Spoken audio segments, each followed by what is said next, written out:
Well, thank you very much, everybody. We're going to start the Montclair City Council meeting. I'll start on some good information.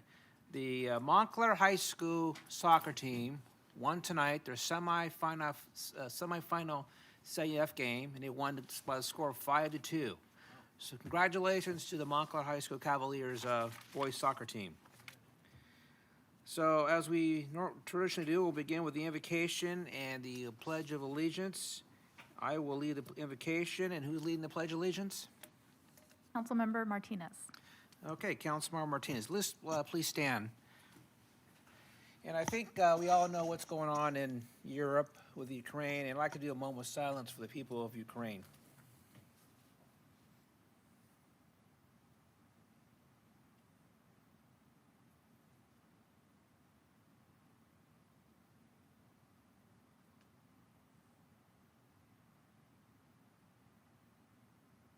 Thank you. Councilmember Martinez. Yes, thank you. Please join me in our Pledge of Allegiance. I pledge allegiance to the flag of the United States of America and to the republic for which it stands, one nation, under God, indivisible, with liberty and justice for all.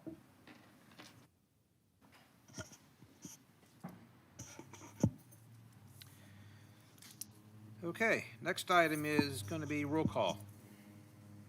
Councilmember Lopez. Here. Councilmember Martinez. Here. Councilmember Johnson. I'm here. Mayor Pro Tem Rue. Present. Mayor Dutray. Present. Thank you. Next item is presentation, and we have a presentation by the Chino Basin Water Conservation District. And is there someone here from Chino Basin? Hello. Hello. Hello, everybody. How are you doing? This is fine. How are you doing? I'm doing great. Thank you so much. My name is Elizabeth Skurzat. I'm the general manager of the Chino Basin Water Conservation District, and it is a pleasure to be here tonight virtually with you all. Hello, Elizabeth. Hello. Let me. It's all yours. Do you have a PowerPoint presentation? Yes, sir, I do. Okay. Can you see it? Yes, we have it on our screen. Wonderful. Well, thank you so much for having me here with you tonight. I truly appreciate it. So I'm here to reconnect and to invite you over to the WaterWise Community Center to view some of our services in action. Now, as you know, there we go. As you know, since 1949, the Chino Basin Water Conservation District has actively protected the Chino groundwater basin to guarantee that future and current water needs will be met. Our service area includes Montclair, Chino, Ontario, Upland, Chino Hills, and Rancho Cucamonga. And our WaterWise Community Center is located just down the street. And before the pandemic, we welcomed 15,000 visitors annually. And so we do have our demonstration garden back open to the public from 8 to 4, Monday through Saturday. And we are really enjoying seeing local families come and enjoy the garden again. Also, our field trip program is back to offering in-person visits, and we're getting plenty of visits from Montclair school children. So I'm here again to solidify our long-term partnership of providing your citizens with landscape irrigation audits, workshops in gardening, and of course, again, the popular field trip program. And I'm also promoting our Inland Valley Garden Planner website. So this was our major project during lockdown. And this website has been completely revamped. And it has actually gotten just under 500,000 views annually. So it's very popular worldwide, but it's also quite popular here and among some leading landscape design firms. But we have added some brand new features, which include landscape design templates. And these templates are designed with our local climate in mind, and also with the types and sizes of yards that we see most often in our service area. So I want to show you some of these beautiful designs that we have, and these are available to download for free for anyone who lives in the area, or really anyone who worldwide, but they are made specifically for the area. And all of these designs use about a third of the water of a regular lawn. So here we have a songbird and butterfly garden, which includes plants that attract local songbirds and butterflies in our area. And then for those who like sort of the riotous dry look, we have a colorful desert garden with sort of a messy mixture of drier plants. And then this is very close to something I actually put in my own yard, which is the meadow garden. So, for those who are not quite ready to get away from the green, with the full green, it's a beautiful meadow look, and it really does look lovely when the wind ripples across the grass. And then we have our native color garden, and these are all California native plants that support our native species. And then we have a succulent sculpture garden, which is a much more structured desert look that succulents can provide. And then a Mediterranean garden. So for those of you who might not know, we actually don't live in a desert region. We live in a Mediterranean climate, which we share with obviously the Mediterranean, parts of Chile, South Africa, and parts of Australia. And this is really the type of garden that can take you to the bleached shores of, south of France, Spain, and Italy. And then lastly, we've got the woodland garden. So we do have some beautiful woodland species here in California, and we've got some gorgeous oaks, toyons, and then the types of plants that really thrive under that canopy. So in order to celebrate this, we are having a landscape design launch party, which will be on March 17th from 10:30 a.m. to 1:30 p.m.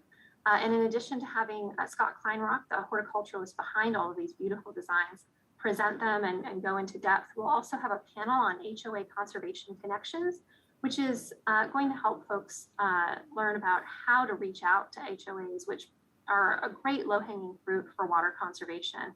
And then we'll be presenting our 2021 Partnership Awards.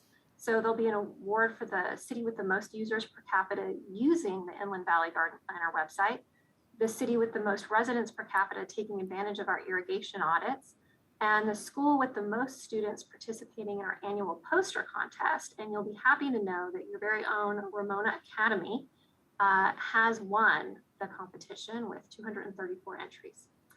After that presentation, there will be lunch and a 1-hour optional guided tour of the garden.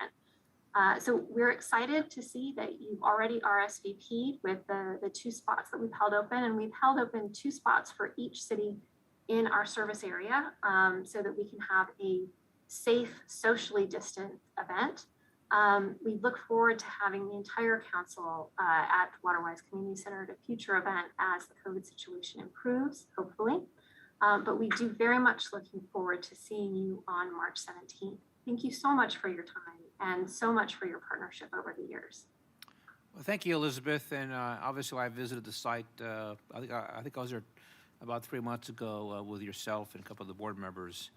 And so, City of Montclair is proud that Chino Basin is in the City of Montclair boundaries, and that we all want to be much more conservative when it comes to water use and take advantage of all the different low water plant uses that your demonstration garden shows. So thank you for doing the presentation, and I'm not going to be there, but I know Councilmember Johnson and also our Marcia Richter, our Human Services Director, will be there on March 17. Thank you. Thank you so much, sir. Okay, next item is public comment. This is an opportunity for members of the public to speak on any items that are not on the agenda, or they can announce which items they wish to speak that's on the agenda in regards to the consent calendar. Please keep in mind that any item that's not on the agenda, we cannot take, as a city council, we're not able to discuss it under the Brown Act. If you wish to speak, you'll have 5 minutes. And we ask that if you're on Zoom, please raise your hand. Please hit the raise hand function. If you're calling in, please dial *9 if you wish to speak. If you're in the audience, please fill out a speaking card. And they stated again, if an item is not on the item, if the item is not on the agenda for discussion by the city council, the council cannot discuss that item due to the Brown Act. So, City Clerk, do you have any speakers? Yes, our first request to speak is Carolyn Raft. Okay. All right, Ms. Raft, are you there? Carolyn? You have to unmute yourself, please. Carolyn, again, if you can unmute yourself. Okay, can you hear me All right, now? now we can hear you. Yes. Uh, Go ahead. Thank you. I was planning to bring you a report. Actually, I had a couple things I wanted to talk about tonight, but unfortunately, circumstances kept me from being in person. I had some problems, so I want to bring you up to date on some good things on the yearly report on the vector control. First of all, I want to say that Montclair, the number of mosquitoes that were collected in Montclair for 2021 was 1,227. And the number of traps that were setted in order to collect these was like 170. The good news is Montclair is way below anyone else in the area. Of course, we are smaller too. That helps, I think. But we had like 25 positive that were collected, where the highest was Rancho Cucamonga, which had 413. And the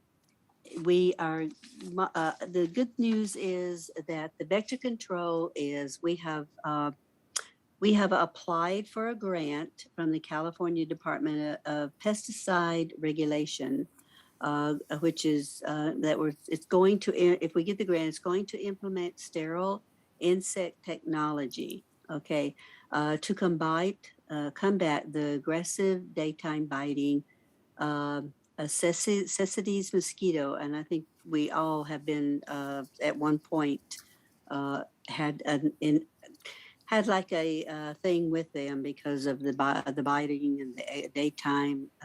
Because they don't care about the night, they care about the day. And this technology will use locally those infected mosquitoes to populate a laboratory colony. And then the male mosquitoes from the colony will be made sterile using an X-ray technology. That's what we're applying for the grant for. Okay. And the sterile males, which don't bite, and so therefore, once they're sterile, they cannot produce and they do not transmit diseases, will be released into the area. And when these male, like I said, is formed with the female mosquitoes, when the offspring is produced, they cannot, will not have the disease, and it will make quite a bit of difference. And as they immigrate into the other cities, then it will happen again. There's other states that have put this out, and it's been very productive, and it's been very successful. So we're hoping to and get this. We'll know in a few months because it's going out the first of next month in order to apply for this. And also that means we won't have to use pesticides anymore either. And we'll eventually, like I say, hopefully eliminate most of our problems. And the grant itself is comes to like $160,000. And which I said is going to pay for the technology. So hopefully, keep your fingers crossed. This will be great. If it doesn't, then the grant doesn't come through, vector control themselves, we will figure out, and we will continue. We will go ahead with the program, but we're hoping that the grant will help us a lot, so we don't have to spend that extra money. So.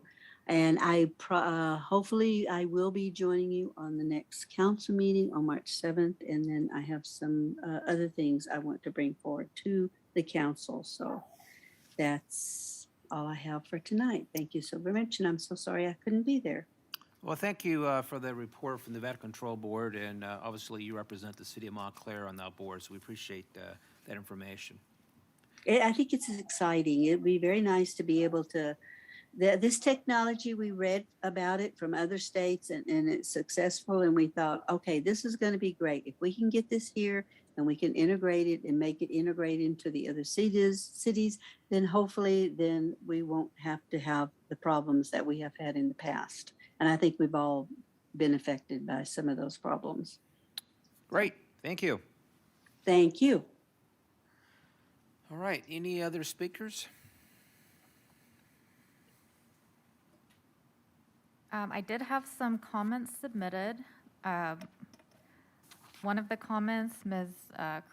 Karen Stewart, she submitted a comment in the form of a letter that exceeds the comment word limit, so I provided a copy of the full comment to the City Council, and I'll read a short summary. Ms. Stewart's letter emphasizes the historical significance of the Mission Tiki Drive-In to Montclair and the region. She asked the city to request the new property owner to donate the statues, decorations, cards, and other items that hold historical significance for preservation and prevent the items from being destroyed or sold to private collectors. She indicates she spoke to the employees at Mission Tiki who said they are there until May, so there's not much time left to save these artifacts. I also received another written comment that I can read from Jessica Gayton. She would like to make a comment regarding the plan to replace the Mission Tiki Drive-In with warehouses. She says, I'm especially concerned about the environmental consequences of the plan. I read the environmental impact report and was appalled by the significant and unavoidable impact section. Even if the warehouses use solar panels and electric energy, there will still be an increase in the greenhouse gas emissions due to the nature of the industry. The warehouses do not exist in a bubble. Freight trucks must travel to and from the site, and these vehicles expel a large amount of air pollution. The Inland Empire already has the worst air quality in the country, and adding more warehouses to Montclair will only worsen it. If the new developers must transform the property, I would rather it be something that benefits the direct community, not worsen its health. Imagine if Montclair had more green public spaces where all members of the community can gather, share knowledge, participate in mutual aid, grow food, etc. I hope the Planning Committee prioritizes the wellness of Montclair citizens and decides to reject the warehouse plan. Thank you. The next comment was from Ms. Daryl Molina Sarmiento. She submitted a long letter in response to the draft EIR in opposition to the Mission Boulevard and Ramona Avenue Business Park project, and she asked the following portion of the letter be read during public comments. It feels like a slap in the face to all the parents that have been dealing with the mental health challenges of raising small children in a pandemic, and the city manager and city council is choosing to make a profit rather than support the residents of the city they are supposed to serve. What is the urgency to build another warehouse right now? My children are feeling extremely sad and disappointed in you as elected officials and city staff that would disregard the children and families and build a facility that will actually damage their health and contribute to the environmental damage and climate change impacts. And I've also distributed that full letter. And this is the final comment submission from Octavia Sarmiento, age 9. Dear City Council, Mayor, and City Manager, please do not let them get rid of Mission Tiki. It's the only drive-in we know. It's the place where people show many fascinating movies and where people have fun. If you get rid of it, people will miss it a ton. It's like getting rid of something everyone likes. How would you like it if someone took the favorite thing you love? It's like people killing a dove. When I got a haircut, the barber said Mission Tiki is where my parents had their first date and popcorn is what they ate. Imagine that, their first date and popcorn is what they ate. And all the people who live near there, the people building the warehouses, they just don't care. That will be quite a scare for me and for others, and mothers who let their children come and enjoy every time they go. So please, if you agree, give us the key to happiness and joy. Save Mission Tiki Drive-In for all girls and boys. The end. And that was all. Well, thank you. And obviously, on the last item spoken of, Tiki, we all know that this is an application submitted by a developer, not an application that's being initiated by the city of Montclair. Under California law, we as a city have the responsibility to process their application request through the land use process. In addition to that, there is an environmental impact report that's been issued in terms of a draft, and the members of the public can make comments to that report. And the deadline for those comments will be this Thursday at 5 p.m. And you can make your comments to Michael Diaz, who's our Community Development Director. And because this item will be eventually heard by the Planning Commission at a later date, and then eventually it will go to the City Council because of the land use approval process. We, under California law, have to practice not only the Brown Act, we also have to practice what's called the quasi-judicial public hearing process, meaning that we cannot say anything about it. We have to allow the public hearing process to play through. So at those two meetings, the Planning Commission meeting and the City Council meeting, there is a public hearing where the applicant will be able to speak, and all the members of the public who wishes to speak can speak as well. And as the Planning Commission and the City Council in the two different meetings, we have to listen to all sides spoken before we can make a decision if the Planning Commission and City Council is going to either approve or deny the request. So I'll move on, unless the city attorney tells me that I did something wrong. So, and we will now move on to public hearing, and we have one public hearing item regarding the Community Development Block Grant. I have a staff presentation. Mr. Mayor, members of the City Council, for fiscal year 2022-23, the city anticipates receiving an estimated $291,490 from the Community Development Block Grant Program. That estimate is approximately 27% higher than what we received for the current year's allocation.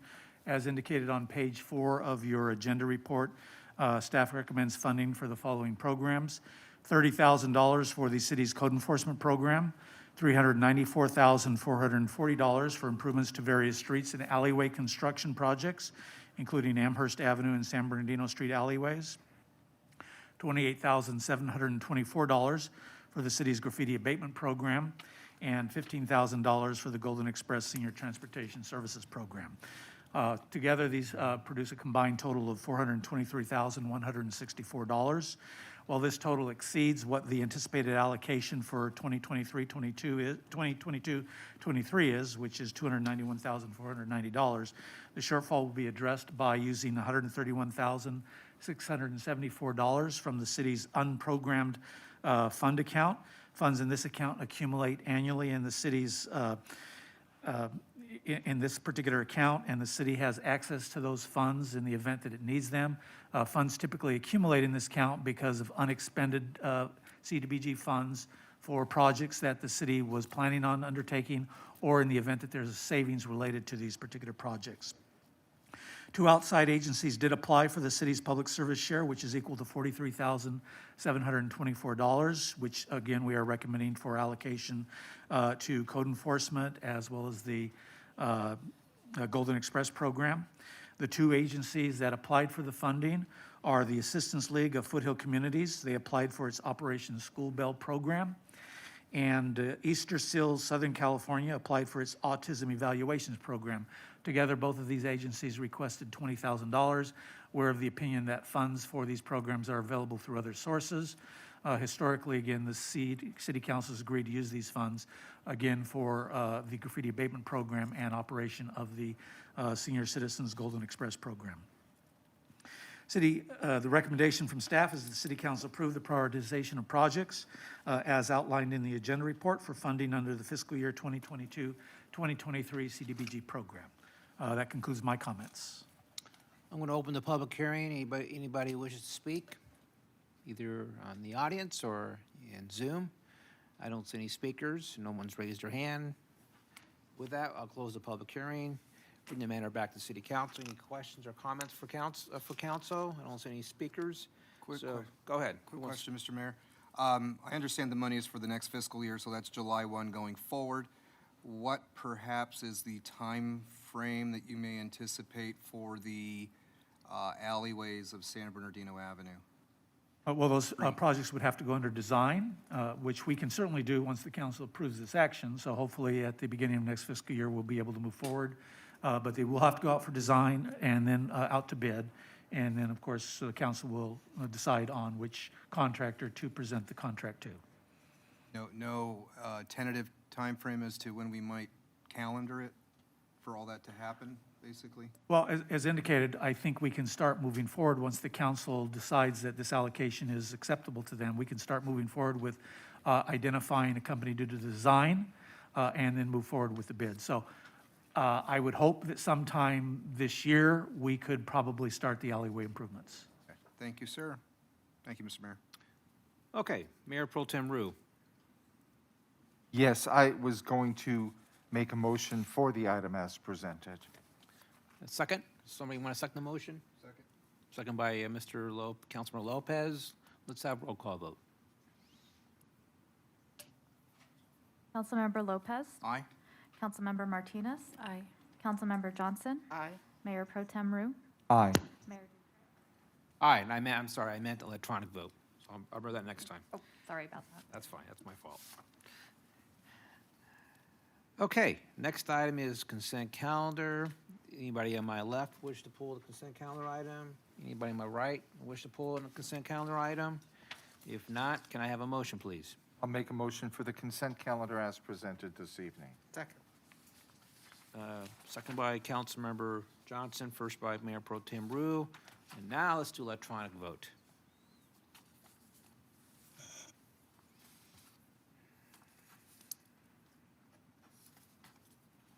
Stop at 5-0. We now have communication. I'll start with Human Services Department. Marcia. Thank you, Mr. Mayor, council members. I just wanted to give you an update on a few things in Human Services.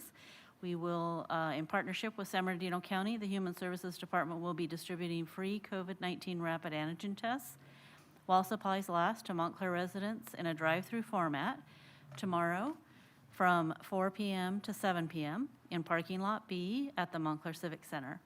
Participants must present a driver's license or utility bill showing that they live in Montclair. We're limiting it to 2 tests per residence, and the kits are meant for personal use and not meant to be resold. So again, that event will take place tomorrow from 4 to 7 p.m. in parking lot B. I wanted to make an announcement that the Montclair Medical Clinic, which was housed in the Recreation Center for over 30 years, and then moved in 2017 to its new location inside the Montclair Community Health Center at 5050 San Bernardino Street, is retiring its evening services. The Montclair Medical Clinic, in partnership with Health Service Alliance, provided evening health care services to low-income, uninsured residents of Western San Bernardino County and Eastern Los Angeles County since 1978. Over the years, the clinic has been the healthcare home for thousands of patients and provided a range of services, including patient treatment for acute and chronic illnesses, child immunizations, a lice clinic, health screenings, health and nutrition education classes, and much more. Dr. Lally began his association with the Montclair Medical Clinic as a student in 1990 and has been the volunteer medical director for the Montclair Medical Clinic since 1994. Dr. Lally's goal has always been to provide affordable and accessible care to all members of our community, including newborns, pediatric, adult, and geriatric patients. In 2016, Dr. Lally began the Montclair Community Health Center to better serve the healthcare needs of our community and to continue providing services to the uninsured by offering the sliding scale services like those given through the Montclair Medical Clinic. Due to the Affordable Care Act and the emergence of new local health care centers, such as Montclair Community Health Center, the Montclair Evening Clinic patients have been able to find affordable health care elsewhere. The Montclair Community Health Center's regular business hours are 8 to 5, Monday through Friday.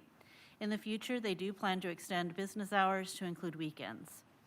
We thank Dr. Lally and Dr. Lovelace, who have both been amazing volunteers and supporters of our Montclair Medical Clinic the last few decades. Their dedication has been remarkable, invaluable, and greatly appreciated. I also wanted to mention some save the dates for your calendars, some upcoming events. We'll be having our Easter extravaganza and pancake breakfast on Saturday, April 16th from 9 to 11 a.m. in Alma Hoffman Park. Our Memorial Day program is scheduled for Monday, May 30th, 6 p.m. in the Memorial Garden adjacent here to City Hall. And finally, our Country Fair Jamboree will be Saturday, June 4th, 12 noon to 6 p.m. in Alma Hoffman Park. That concludes my comments for this evening.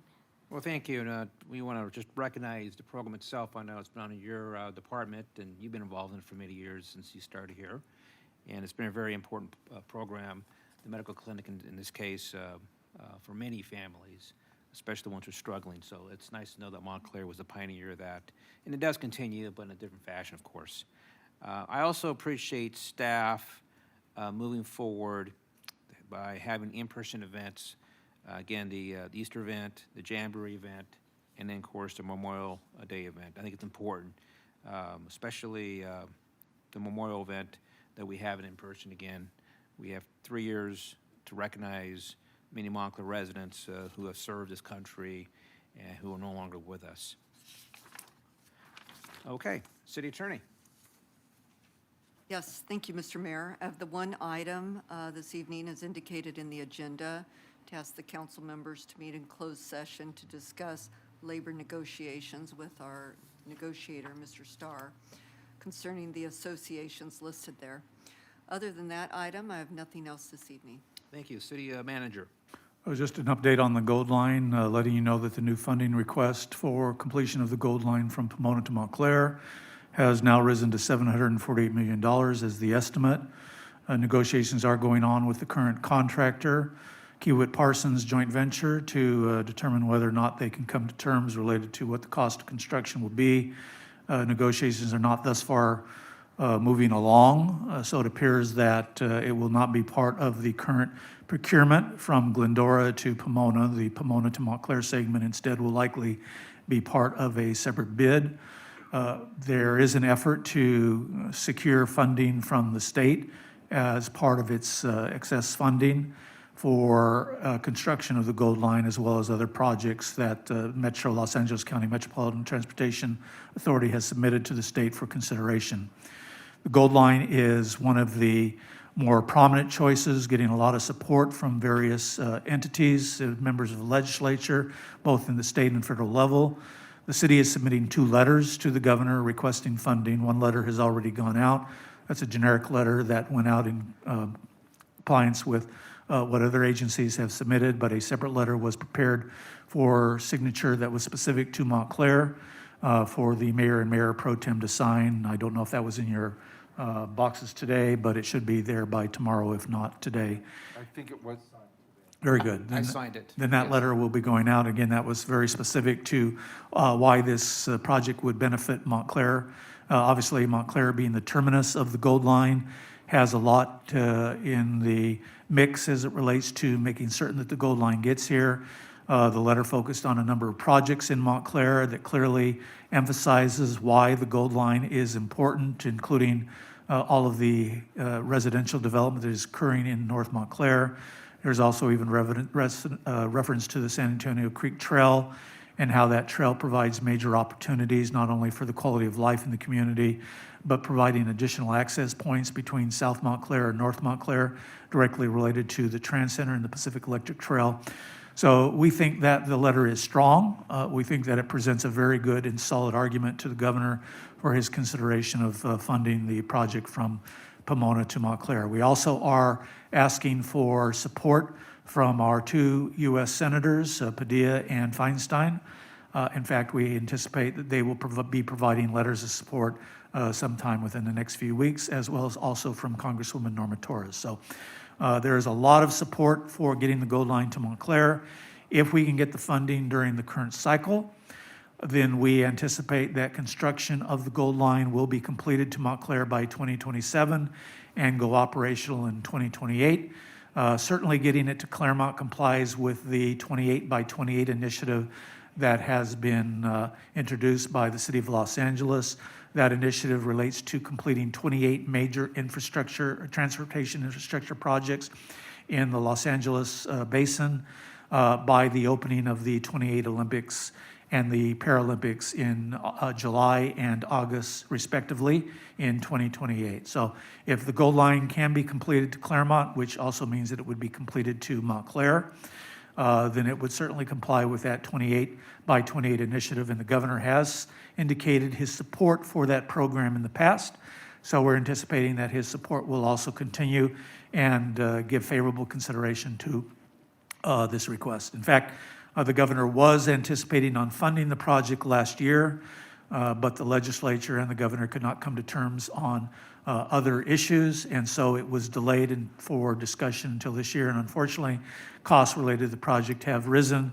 Thus, that's why there is a difference in what the estimated cost was as late as October of last year versus what it is now. But we have very good indication that there is great opportunity for this project to be considered by the governor for funding. That concludes my comments. Thank you, City Manager Starr, and I appreciate your effort to continue the goal line initiative to get the funding. I kind of wish we had funding last year before the procurement ended, but unfortunately, that's the way it goes in government.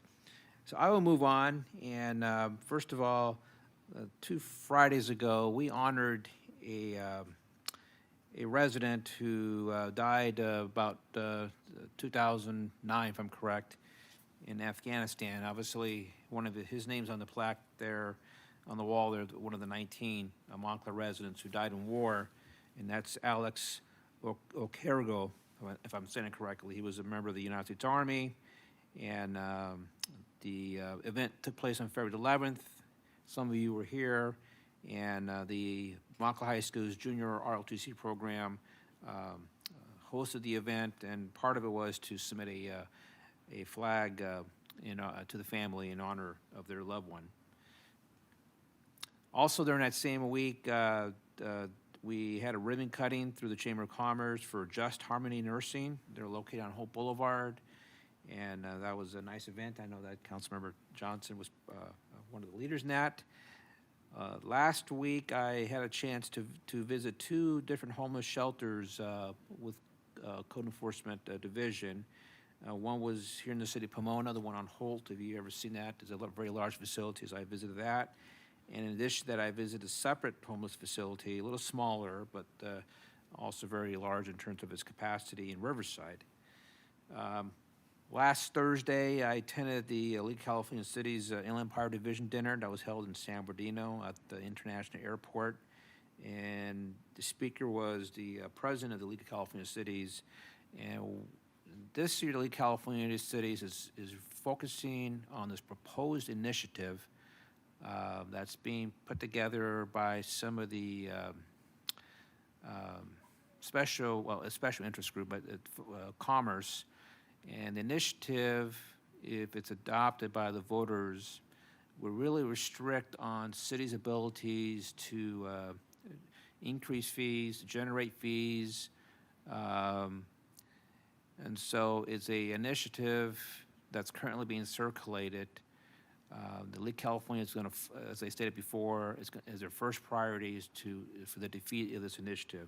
It's going to have, unfortunately, negative impacts on local governments, the ability of local governments to generate future revenue.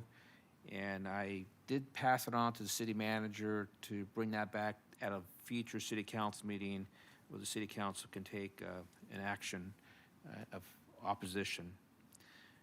And then, of course, as I said tonight, Montclair High School's men's soccer team won. They're playing in the finals. I believe they play Saturday, but I have to verify that.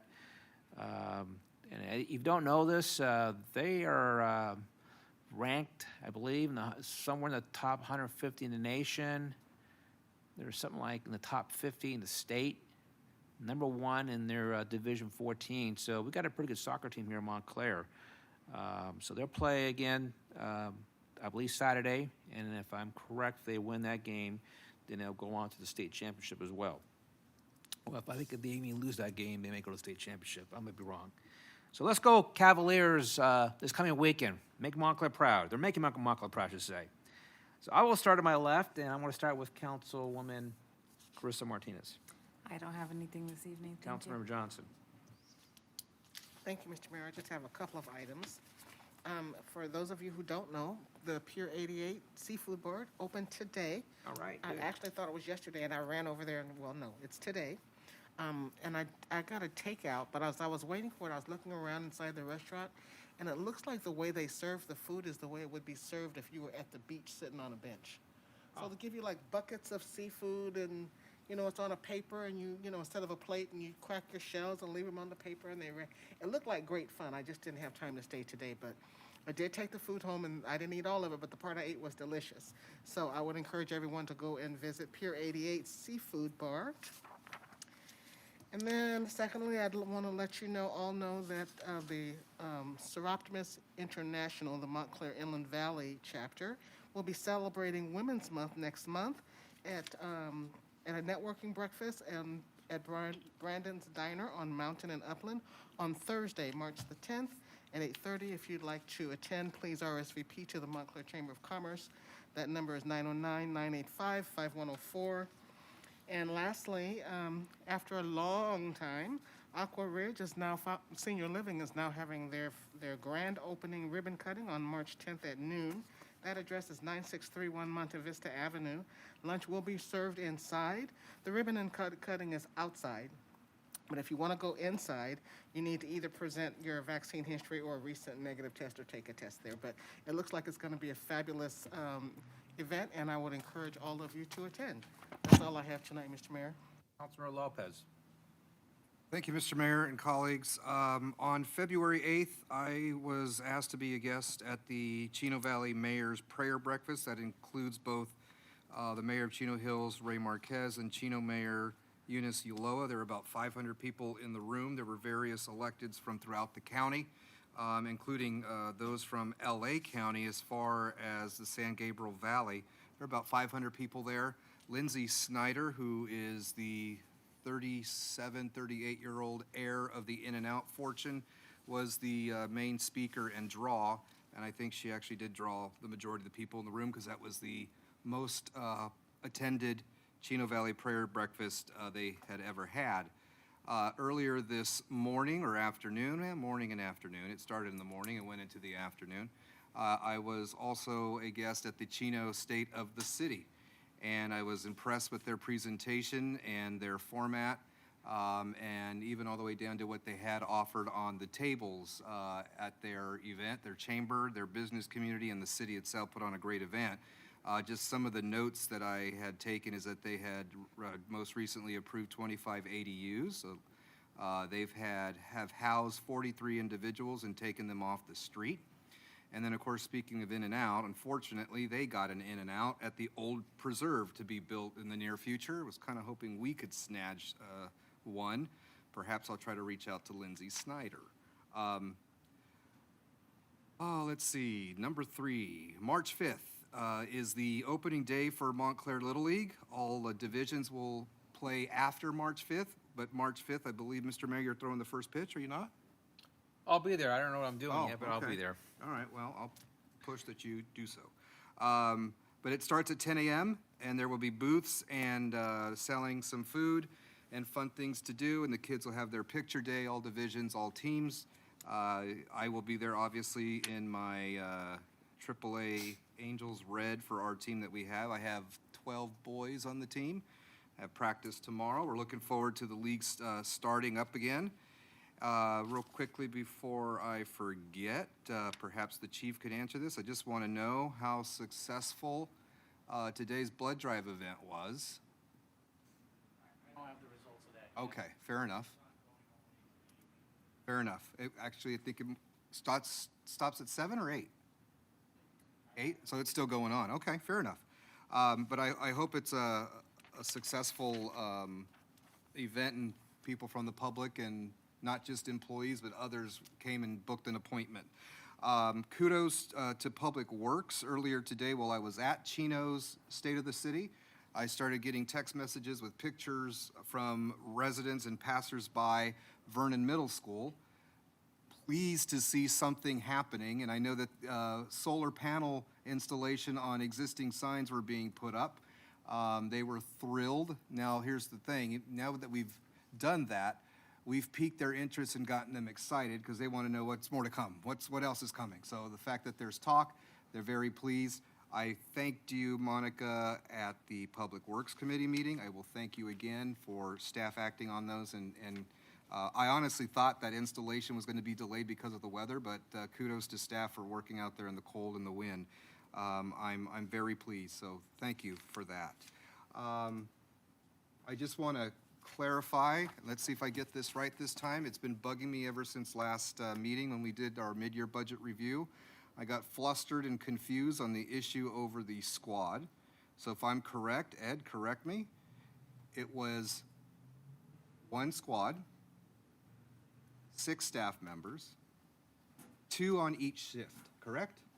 Yes, that is correct. Okay, I finally got it right. So I just wanted to clarify, because that day I was flustered by numbers and different accounts, and I'm, still trying to figure out what pool of money we can do this with, what pool of money we can't do this with, and timeframes in which we have to expend dollars before, if we don't use it, we lose it. So I just, I pulled my notes from 6-7 months ago on that issue and reread them and realized that I was getting mixed up with the whole mathematical thing.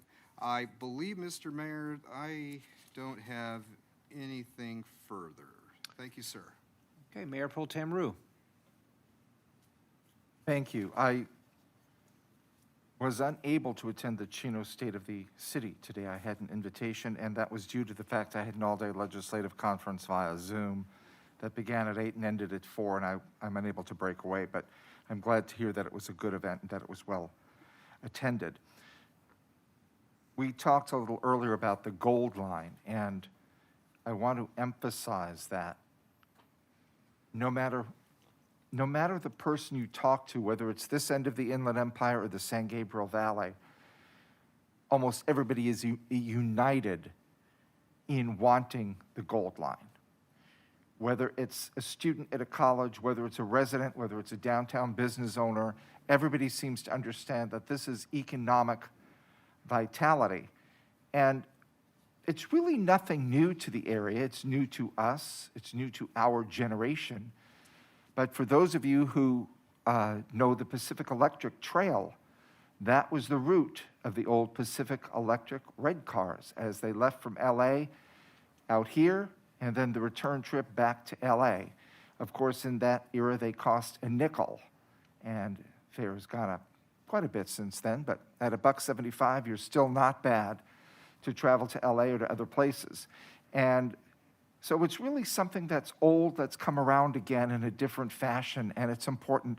The red cars help build this area, and this gold line will also help build the economic vitality in our region. So it is a priority for everybody, and I think I could speak probably for this entire council, and I wouldn't do that normally, but I think we're all united and behind it. We understand what it means to our residents, and especially at a time when many people don't want to have 2 cars.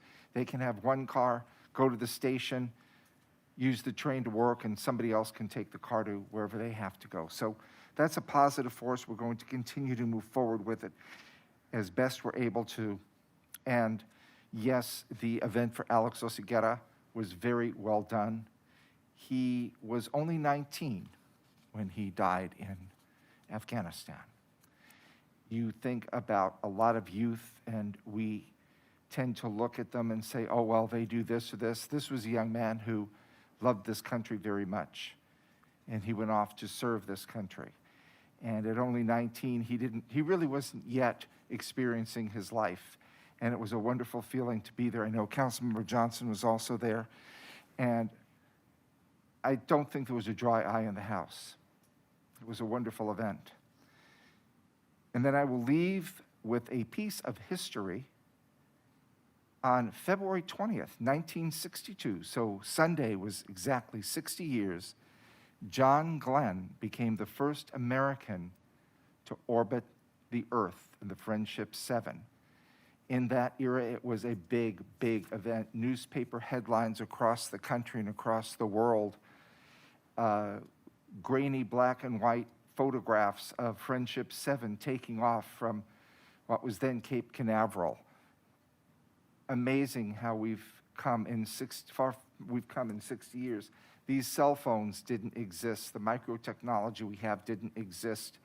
And to think that those small little steps that we took led to so much technology today. And really, 60 years ago seems like a long time ago, but it's really a blink of the eye, and there are a lot of people around who still remember that event. Thanks.